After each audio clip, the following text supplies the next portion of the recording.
Hello and welcome to the Big Yak Spotlight Series number 3. I am your host for today, Nico Salambeni, and along with me is running back from Ohio University, Julian Ross. How are you doing today, Julian? I'm good, man. I appreciate you guys having me on. Good, good. Welcome Yes, sir. aboard. Julian spent his entire college career over at Ohio University, running back and kick returner.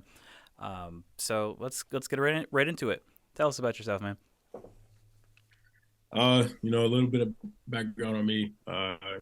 Born and raised in Kansas City, Missouri. I've been here my whole life. Family grew up here. A lot of family history here, but attended Staley High School.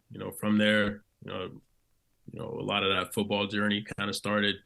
Early on as a kid. I think everybody kind of does, and so you kind of find that love early on, and attended different schools kind of growing up, moving around a little bit, but eventually found my way to Staley High School, where from there you kind of meet different athletes and you get around different people, and so from there that's like your first phase of like understanding 4 years of work a little bit, and so from there and then working in Ohio.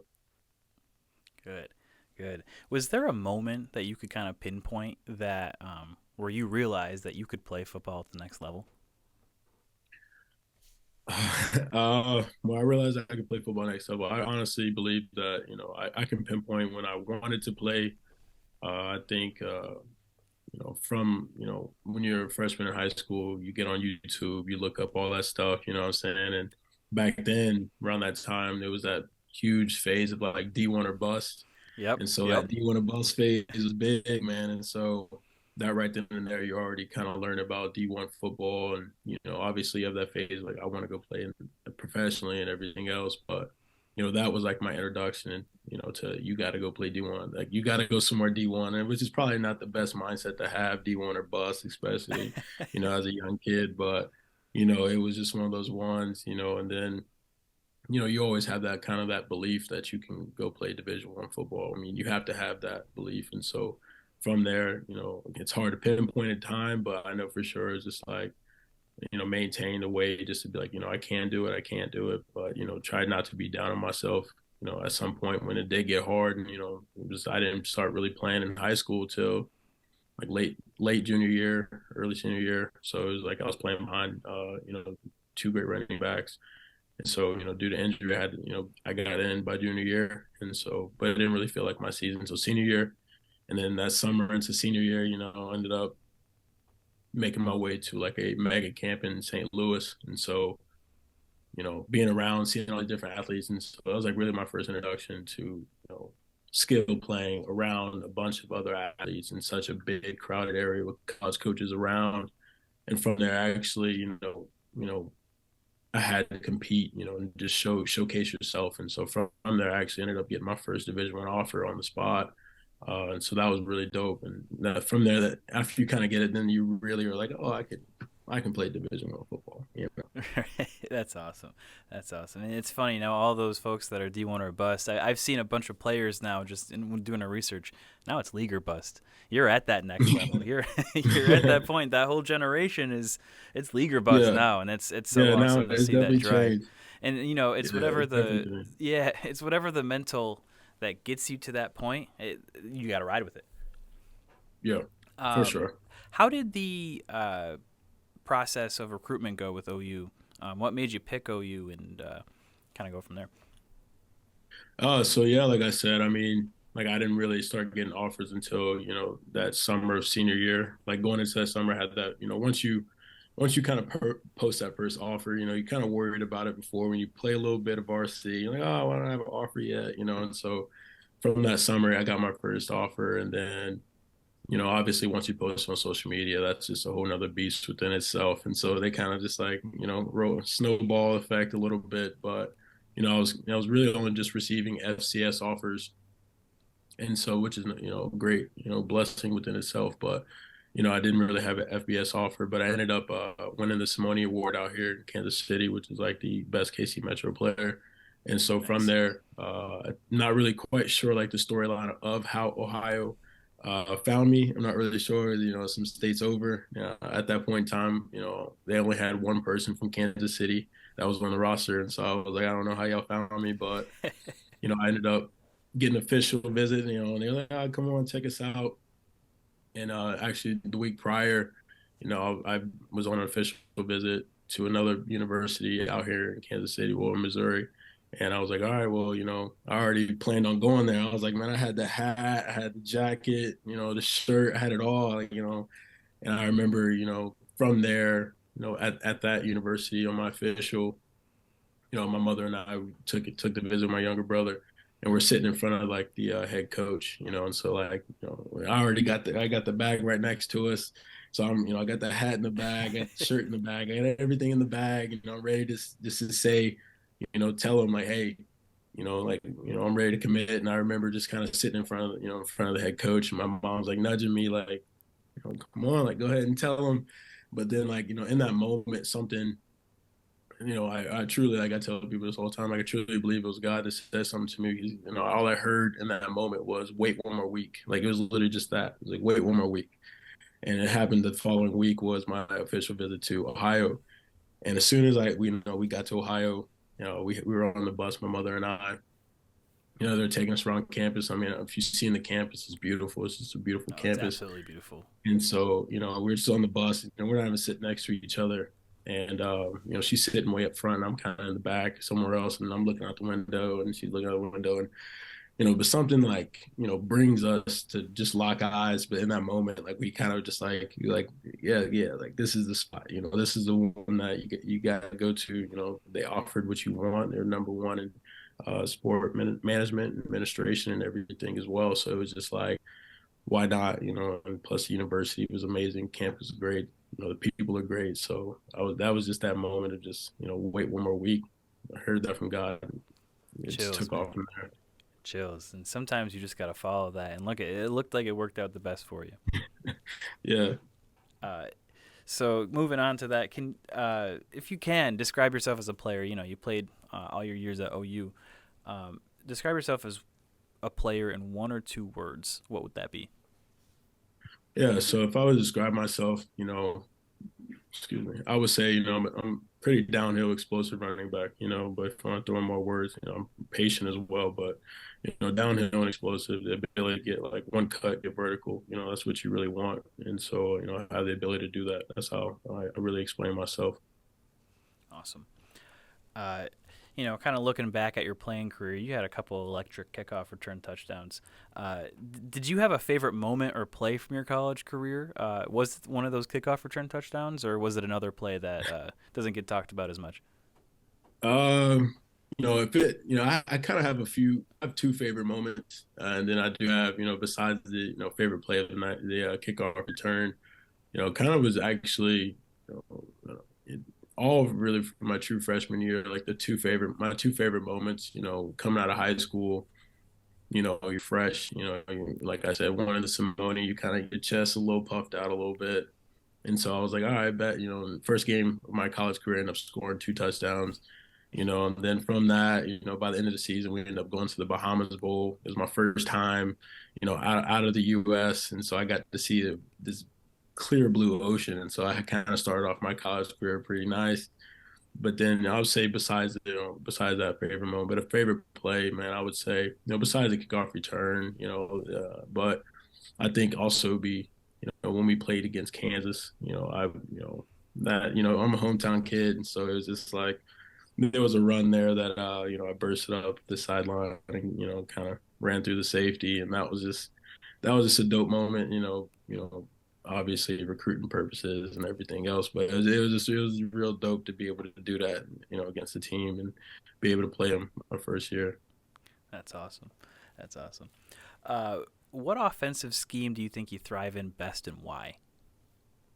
I personally say, spread or pro style offenses really, because, especially in NFL, a lot of the schemes and formations are kind of mix and match. A lot of teams do both and kind of it gets blurred lines whenever you talk about offensive schemes and formations, all these things. Everybody almost uses everything, but at the same time, believe I can fit in either of the one, just because of the ability to run in between the tackles, whether that's power, inside zone, outside zone, but also the ability to get outside, whether it's option or anything, kind of use speed, but also set up my blocks really, and utilize outside perimeter blocking. But but throughout my college career, it's really about you want to expand your toolbox, and so within that, I learned that how important it was to be a 4 down back, whether that's catching out the backfield, being able to go in empty. So I'd work with the wide receivers and wide receiver coach and start running routes and stuff like that. And so just a lot of that, but also I think it's important, for a team to establish the run, and so understand that establishing the run is just as important as, so you can open up the passing game. But my personal favorite, if I have to, go into a little bit of wildcat, if we can do that, you never know when you Taking the need it. snap, taking the direct snap. Anytime you could Yeah, do yes, it. sir. I can say I got an arm, I got an arm. Can you And throw so it? it Can you never whip it? know when it's needed. You San Fran, they just recently had to throw, Christian Hmm. McCaffrey in. So, if you need it, I can do it. Just let you know. You got that cannon behind you. People just don't know it yet, right? I just don't know it, man. I mean, They'll know. we have some things that work so that we do too. So, That's good. That's good. Kind of going off of that, is there an NFL player that you try to model yourself off of? Uh, when it comes to like really modeling your game, especially at the running back position, it's actually really hard. I personally believe it's really hard, to model yourself after another player, especially if you're not physically like them. You do have different attributes and stuff like that. But specifically at the running back position, like how I view the running back position, it's just it's an expression position. It's truly an art form at the running back position. When in comparison to other offensive positions like an offensive lineman, they have their sets, their steps, and everything else. Quarterback has specific dropbacks and looking left or right. Wide receiver, they have their specific routes, kind of get to an open lane or whatever. But from the running back position, obviously you have to get to the mesh point, but past that, everything is kind of up to you. And so really, it's like you're working off the offensive line, whether or not a D lineman's in the backfield or whether or not you got great push and open lane. If you can be patient enough, to set up a block, or, linebacker to move over there, whether or not.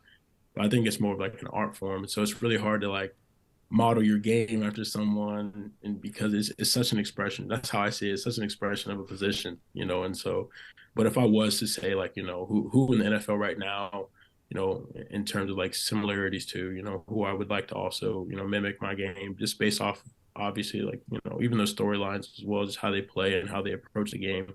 Like I really like Austin Eckler and Isaiah Pacheco. I really like the way Pacheco runs. High knees through the lanes, in and out. He's able to go outside. He's able to run inside, but also Eckler because he's great out the backfield. He's a dependable back. You can run the ball with him, catch the ball out the backfield, and can block. And so that's what you really want out of a running back. So those two guys are like who I've seen recently this past season. Really you kind of want to watch and be like, okay, like they can do that. That's something that you want to add and make sure you pay attention to and add to your arsenal. That's so funny that you said that because when I was going over your tape and doing the research, Isaiah Pacheco was who I had circled as a player that you play like. So Yeah. that's awesome. And you were right. That's such an insightful response about running back as a position. It's almost like it's a dance in that form of the ebbs and the flows. You got to just kind of ride with what the defense gives you. So that's awesome. Awesome. Who is your biggest inspiration off the field? Off the field, my biggest, my Not to mom put has to you on be the my spot.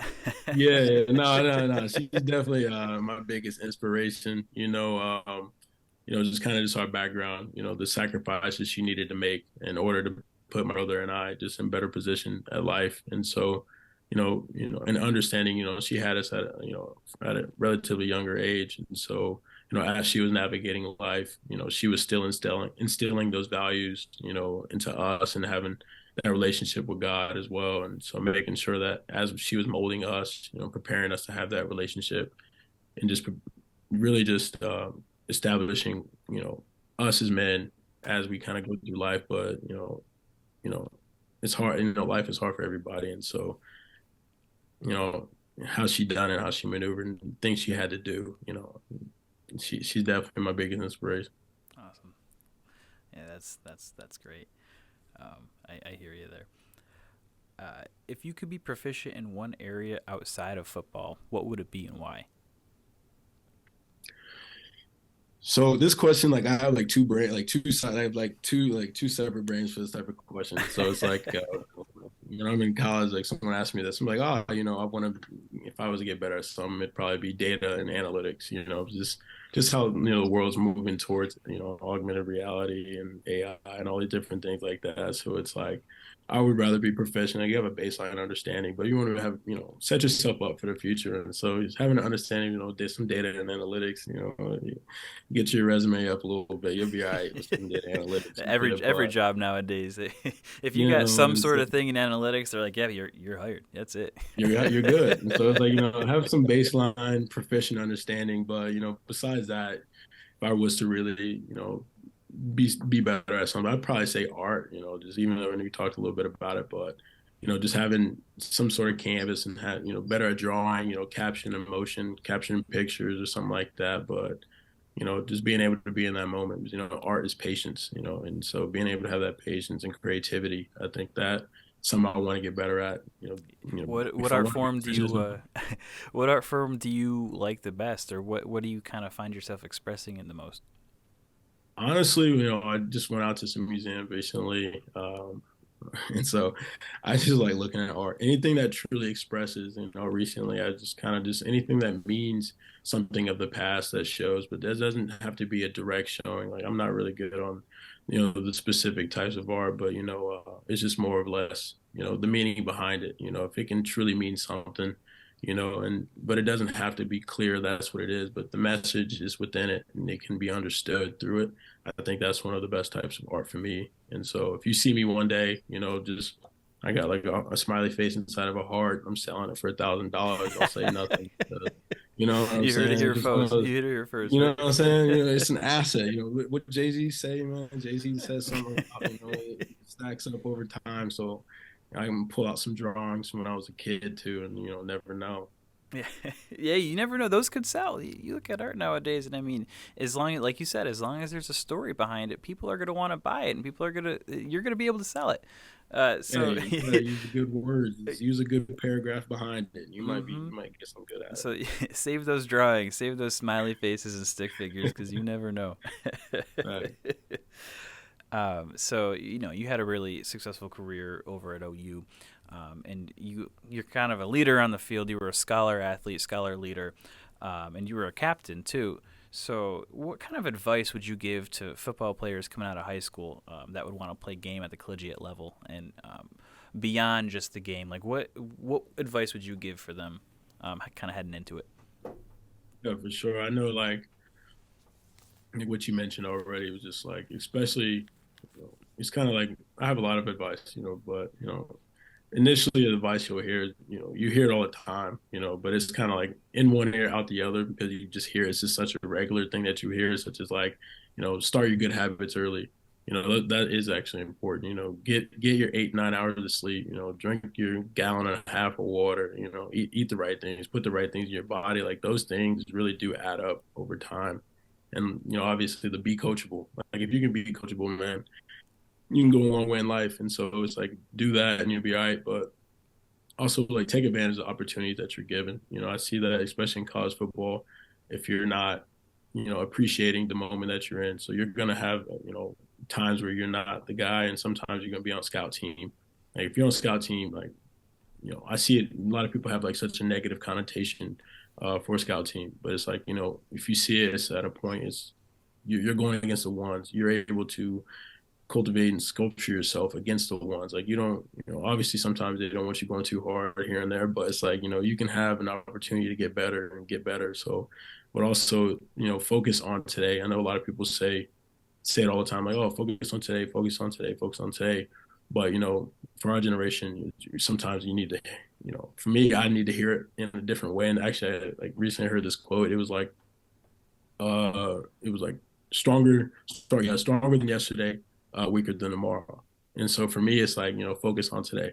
And so, focus on today if you can. That's just as important as it always has been, always will be. But especially when you get to college and you're in college football, you're around all these different people, different backgrounds, different creeds. Surround yourself with like-minded people and like-minded individuals. But more importantly for me is like surround yourself with people that you can be vulnerable with. Like if you can't be vulnerable with that person, they're probably not your friend. You know what I'm saying? I mean, y'all going through the same exact experience with football. What kind of brings me into the next one is like, football is hard. It ain't easy. What's college football, any football, whether it's D1, D2, NAIA, JUCO, whatever, it doesn't matter. Like it's going to be hard. And so it's like you got to have your why, reason, or purpose as to why you're doing it. Because, I've been around, and in my recruiting class, like I was the second to last person in my recruiting class, but the first and second person in my recruiting class, they didn't make it past, year one. You know what I'm saying? So it's like you've got to have that why, reason, or purpose as to why you're out there. Because I mean, it's going to get hard, and fall camp ain't easy, season ain't easy, and then the priorities that you have within football isn't easy as well. And so my last piece of advice was the advice that I always got from my mother, kind of as growing up, and especially as I played football. She'd always say, "Football is a tool. Football is a tool. Football is a tool." And that kind of brings into what you're saying, like what is your success? And so it's like success has to mean something to you, but also like utilize football, to set you up for your success, whatever that success is, set you up. And so it's important that you realize that football is a tool. A lot of people don't want to admit it, but it's like football is a tool. Like I mean, it's the greatest game there is, but it's also a great tool for a lot of young people, especially black and brown men, to and from underprivileged areas as well. Most to just utilize the sport really to create some sort of generational change in your life. And so football is a tool. That's very insightful, and it's very clear that you have a strong foundation, both mentally and in your life around you. So that that advice is going to some kid is going to hear that, and that's going to then do the same thing as it did for you. So Yeah. that's that. Thank you for that. That's such an Thank insightful you. answer. Kind of going off of that, we talked about your interest in art, and then on the realistic side about your analytics. What should we know about Julian Ross off of the football field? Julian Ross, I'm very goal oriented. I'm very family oriented. Multiple degrees. So it's important that like I said, football is a tool. So it's important for me to always have you know more than just one option, more than just one plan. And so, but also, Julian, have my relationship with God. And so, I'm off the field, I guess what they would say, I'm just a regular guy, you know what I'm saying? But just a regular guy, but all of those things within it, what make me. Awesome, that's great. Like I said, the foundation you have such a strong foundation that you're gonna whatever you do and whatever you pursue, whether it be the NFL or whatever it might be, you're gonna hit that goal and you're gonna well surpass it. Thank you. So that being said, give me your 30-second elevator pitch to potential NFL teams. All right, all right. So, I'm gonna start off as if like we haven't been talking this whole time. So, all right. So, I'm Julian Ross. I'm a football enthusiast. I love the game. I love the brotherhood. I love the NFL mission. I stand by it. While playing this game, I've experienced, my own devastating trials and tribulations. But my tenacity and focus, into training and to understand that the football community has always just made me focus on the larger impact of sport in society. Day I'm committed to improving my skills, supporting my team's productivity. And at the end of the day, like I know I can make a huge impact in the NFL. Like their mission, I'm committed to getting the best out of myself and the sport. Awesome. This is a future Walter Payton Man of the Year, by the way. I can hear it come through right now. I have a Um, few questions that I didn't send to you, but they're just general questions. I wanted to just ask more about your life outside of the game. So first and foremost, where's the best place to go in Athens for a bite to eat and for a bite to drink? And it's definitely not because when I go there, I have to go and figure out where to go. Best place to eat in Athens? Yes, sir. Oh man, that's you know what? After living there for some years, there's some good spots. It depends on what you like. Like I like Chinese food. That was like, I like to save my cheat, but I ate a Nice bit and more than I simple. probably could. Yeah. So there's a spot called Dynasty Chinese. They were probably my one of my ones. They're my number one. And then my number two would probably be like Fusion Noodle. Probably Okay. another little like, but they only got like the California burrito roll. Those bang. But if you want a little breakfast, I would say, Bagel Street, if you want to go there for some breakfast, that's cool. But they used to have, unfortunately, it's not there anymore. I'm kind of disappointed it's not there anymore.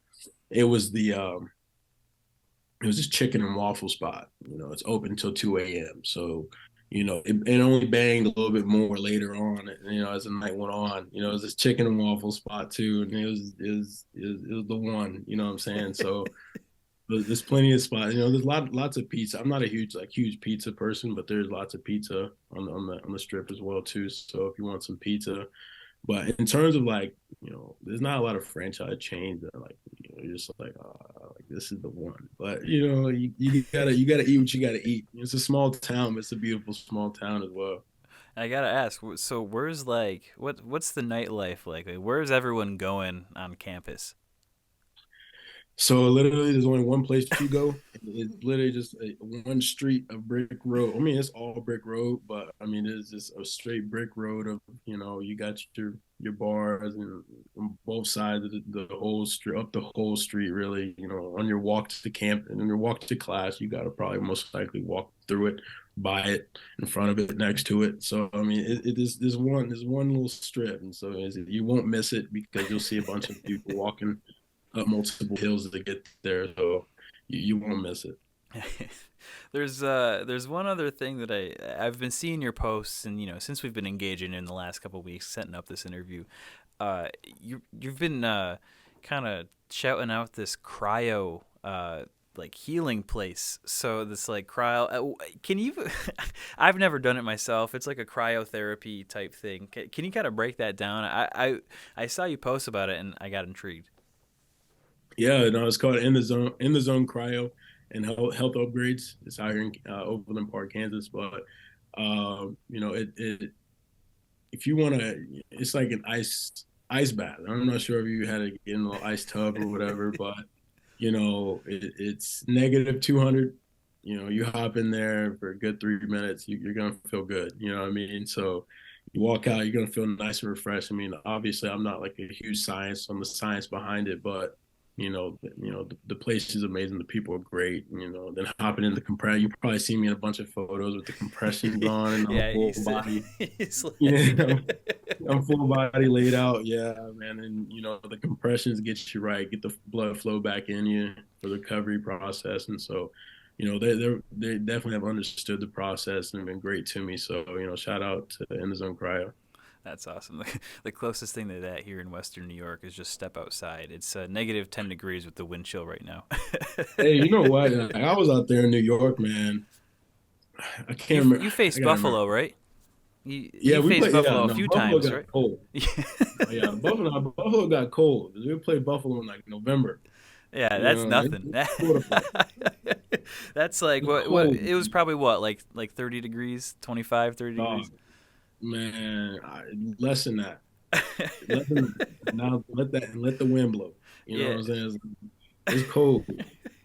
Yeah, like I said, I think it's what is it right now, Rich? 10 degrees, 8 degrees, I think it's 6 8 degrees. degrees, but with the wind chill, it's like -8. That's Yeah, I said that. Man. Let the wind blow. It's different. And it's a whole nother game with that wind blow. Man, hold on, man. that's what I got. That's our cryo chambers that we got out here in Buffalo, Yeah, I Niagara don't blame Falls. you. I go out there for a couple of minutes and I'll be all right. uh, Going off of that, is there anything else that you'd like to add that we haven't covered yet? I would say, I'm a huge special teams guy.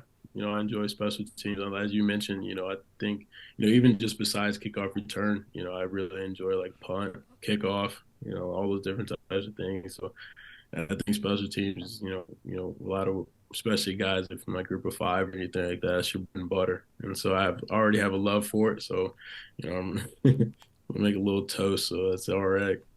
Good. All right. That has been number 3 of our Spotlight series for the Big Yak podcast. Julian, thank you for your time and coming on, and best of luck with you and with everything that you're doing, whether it be the NFL, which is the goal. So we'll hope to see you on the football field on Sundays in the fall. But thank you, Rich. Thank you for setting this up. Thank you, Emerge. Thank you, BICBP Radio Network. Check us out on social media. Check us out on Spotify. Hit us up. Check out Julian, and show him some love. So Yes, sir. Thank y'all for having me. yeah, thank you. Thanks, Julian.